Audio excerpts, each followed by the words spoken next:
নমস্কাৰ বন্ধু বান্ধৱীসকল পুনৰবাৰ স্বাগতম জনাইছোঁ এনচি স্মাৰ্ট টিপছৰ অন্য এটা নতুন ভিডিঅ'লৈ। বন্ধু বান্ধৱীসকল এই লক্ষ্মী পূজাৰ সময়ত আপোনালোকে কেইটামান সংকেত যদি ঘৰখনত দেখিবলৈ পায় তেনেহ'লে এইটো জনাটো খুবেই বেছি উচিত যে আপোনাৰ বাবে মা লক্ষ্মীয়ে হয়তো সন্তুষ্ট হোৱাৰ সংকেত প্ৰদান কৰিছে, যাৰ জৰিয়তে আপুনি অৰ্থ সংকটৰ পৰা অৰ্থাৎ ধন টকা পইচাৰ সমস্যাৰ পৰা মুক্ত হ'ব পাৰিব আৰু সুন্দৰভাৱে চলি থাকিব পাৰিব। বন্ধু বান্ধৱীসকল ভিডিঅ'টোৰ মূল বিষয়বস্তুলৈ আগবঢ়াৰ আগতে আপোনালোকলৈ এটা সৰু অনুৰোধ, যদি ভিডিঅ'টো চাই ভাল পায় তেনেহ'লে নিশ্চয়কৈ এটা লাইক কৰিবলৈ নাপাহৰিব আৰু যদি আমাৰ চেনেলটো এতিয়াও ছাবস্ক্ৰাইব কৰা নাই তেনেহ'লে ছাবস্ক্ৰাইব কৰি কাষত থকা বেল আইকনটো প্ৰেছ কৰি দিব। লগতে কমেণ্ট বক্সত ভক্তি সহকাৰে জয় মা লক্ষ্মী বুলি লিখিবলৈ একেবাৰে নাপাহৰিব। বলক তেনেহ'লে দেৰি নকৰি ভিডিঅ'টোৰ মূল বিষয়বস্তুলৈ আগবাঢ়ো। প্ৰথমটো সংকেত হৈছে যদি আপোনালোকৰ ঘৰত একেলগে একেটা ঠাইতে তিনিটা জেঠী লগ হৈ থকা দেখা পায় বা ঘৰৰ তুলসীৰ বেদী বা তুলসীৰ তলত নতুবা ঘৰৰ মন্দিৰত বা গোসাঁই ঘৰত দেখা পায় তেনেহ'লে সেয়া আপোনালোকৰ বাবে এটা অতিকে শুভ লক্ষণ বুলি মান্য কৰা হয়। গতিকে যদি দেখে তেনেহ'লে অকণমান চাউল ছটিয়াই সেই জেঠীকেইটাৰ ওচৰত আপোনাৰ মনোকামনা ব্যক্ত কৰিলে যত্ন কৰিব আৰু নিশ্চয় ইয়াৰ সুফল পাব। দ্বিতীয় সংকেতটো হৈছে ক'লা পৰুৱা। ক'লা পৰুৱা যদি আপুনি আপোনাৰ ঘৰত এই লক্ষ্মী পূজাৰ সময়ত অহা দেখা পায় তেনেহ'লে সেয়া কিন্তু এটা আপোনাৰ বাবে শুভ লক্ষণ বা আপোনাৰ বাবে শুভ সংকেত। আৰু এই ক'লা পৰুৱা হঠাৎ যদি আপোনাৰ ঘৰত এইকেইটা দিনত আহে বা অহা দেখা পায় তেনেহ'লে এইটো এটা আপোনাৰ বাবে অতিকে শুভ সংকেত বুলি ধৰি ল'ব। যদি আপোনাৰ ঘৰত আগৰ পৰাই ক'লা পৰুৱা অহা যোৱা কৰি থাকে তেনেহ'লে এইটো এটা শুভ সংকেত বুলি ধৰি নল'ব। তৃতীয় সংকেতটো হৈছে যদি আপুনি ৰাতি সপোনত টকা পইচাৰ লগত জড়িত বা ধন সম্পত্তিৰ লগত জড়িত কিবা শুভ সংকেত দেখা পায় বা শুভ সপোন দেখা পায় সেইটো আপোনাৰ বাবে এটা অতিকে শুভ সংকেত বুলি আপুনি ধৰি লওক।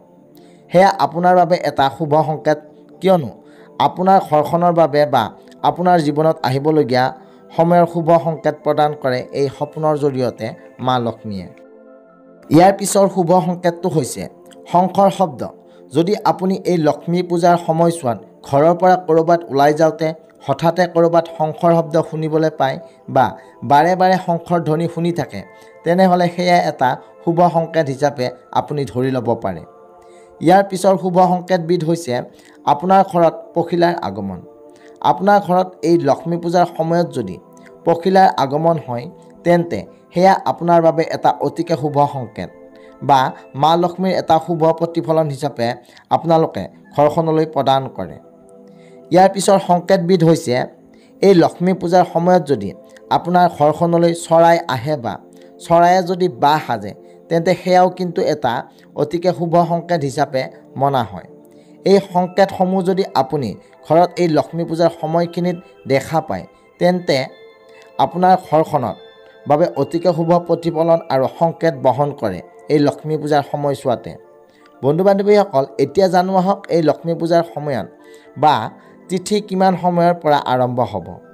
এই তিথি আৰম্ভ হ'ব পঞ্জিকা অনুসৰি 6 অক্টোবৰ সোমবাৰে দিনৰ 11:23 পৰা আৰু এই তিথি থাকিব 7 অক্টোবৰ মঙলবাৰ দিনৰ 9:31। গতিকে এইখিনি সময় শুভ সময় লক্ষ্মী পূজাৰ বাবে।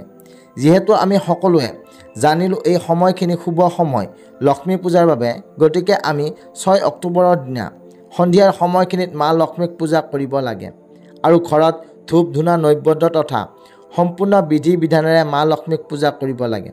আৰু লক্ষ্মী চৰিত্ৰ পাঠ কৰিলে আমি সকলোৱে জানো যে ঘৰখনত শুভ ফল দিয়ে।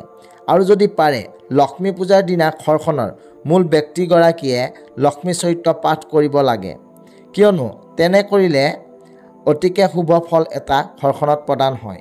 বিশেষকৈ যদি আপোনাৰ ঘৰত মূল ব্যক্তিগৰাকী বৃদ্ধ হয় আৰু তেওঁ যদি লক্ষ্মী চৰিত্ৰ পাঠ কৰিব পাৰে তেনেহ'লে ই আপোনাৰ বাবে খুবেই বেছি শুভ।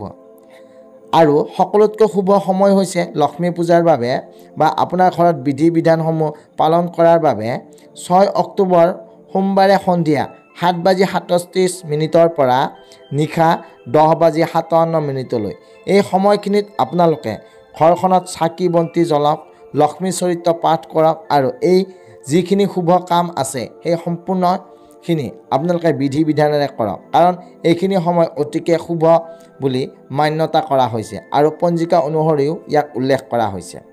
বন্ধু বান্ধৱীসকল, আজিৰ ভিডিঅ'টোত ইমানেই আছিলে। আশা কৰোঁ আজিৰ এই ভিডিঅ'টোৱে আপোনালোকক অহাকাইলৈ লক্ষী পূজা পালন কৰাত বা আজি লক্ষী পূজা পালন কৰাত আপোনালোকক সহায়ক হ'ব।